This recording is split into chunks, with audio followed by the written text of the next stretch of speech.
भाई थोड़ा चूना दे दो भाई। का? चूना, थोड़ा चूना। चूना वाला हम तो का दिखाता है। नहीं भाई, गुटखा खाएगा चूना। अरे यार गुटका तो का खाए का है ना।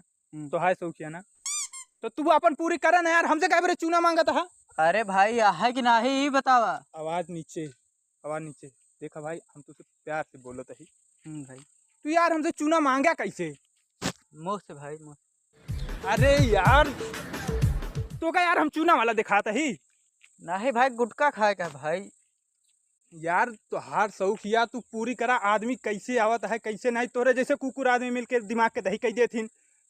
भाई गुटखा खाएगा अरे यार तो का गुटका खा गा, तो तू अपन खा ना यार, हमसे चूना काहे बरे मांगा था, हम तो का चूना वाला दिखाता ही। बस भाई, गलती है भाई, तू जा, हम खा ले भाई बिना चूने। पता नहीं कैसे चूना है यार, लेकिन अब है गांव वाले सब खड़ा रहे इनका दे के अपन बेइज्जती करवाई।